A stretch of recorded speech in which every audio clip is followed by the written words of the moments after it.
Jasmine McCoy, and today I'll be talking about what I did my research paper on.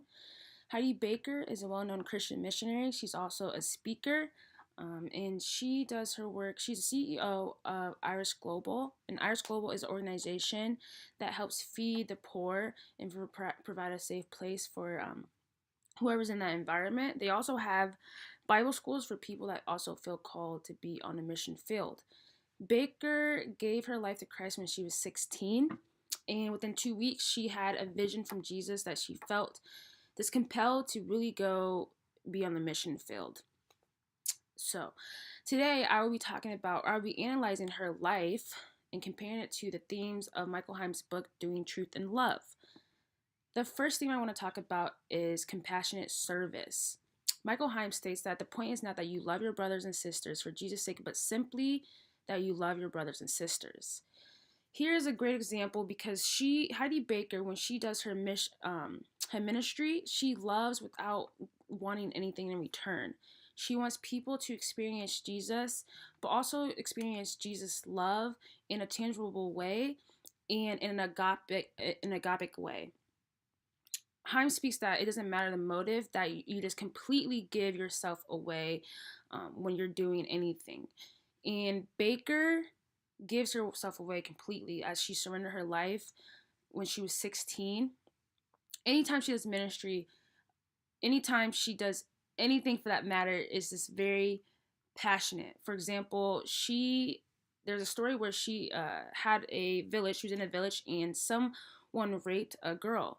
Instead of her leaders that she was with, they were saying, let's let him go, let's let him be.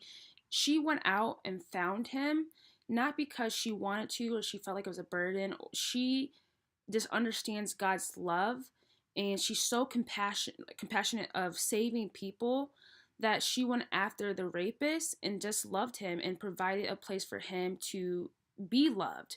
The next thing I want to talk about is restlessness. Himes talks about that this is a characteristic that can describe human life because no one is completely or fully rested.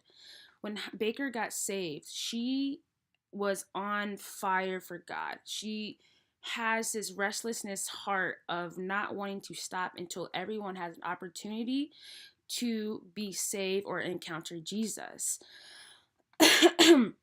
For example, when she speaks at a conference, she prays before she even speaks.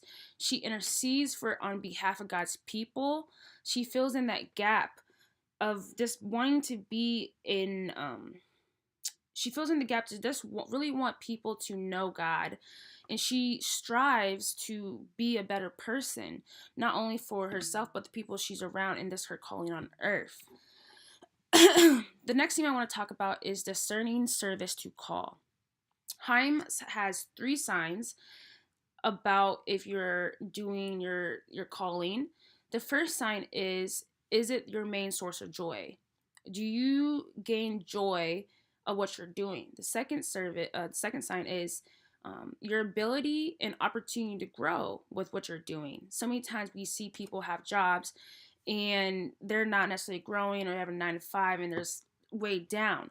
The third sign is, does that way of living meet the needs of people in that community? As we see in Baker's life, her calling to ministry, her starting an organization, she is meeting all 3 needs. She speaks about the joy that she gets of allowing people to just know God, the opportunities that she has grown since she was 16 as a believer to where she is at now. She has grown in her walk. And when she talks about, according to Gall in 2011, she talks about how when she started her ministry, it was really hard. She barely had money and she was trying to do it all on her own. And that opportunity, that situation, she's able to allow God to provide for her. And in that, she has grown, and that's her trust. Also, she is meeting the needs of multiple people in the community. She is providing food, spiritual needs, anything that people need. The next theme I want to talk about is talking about God. Himes talks about if you talk about God in any form, that's a form of theology. When she goes to speak to people, when she goes to these conferences, when she teaches at Bible school, she does not shy away from speaking about God. She knows who God is in her life, and she sometimes we can shy away from tension of oh, that's too theological, but she talks about God all the time, as well as shows people who God is through her actions. In conclusion, we see how Haim's themes in Doing the Truth in Love compares to Baker's life, since she's been saved since she's 16, and now we talked about her compassion and service, how she's called to her service, and it is the three needs that three signs of Haim. It also we also talked about her restlessness of this people allowing an opportunity to grow with God or to experience God, and the fact that she just does not shy away from talking about God. And this concludes my presentation. Thank you.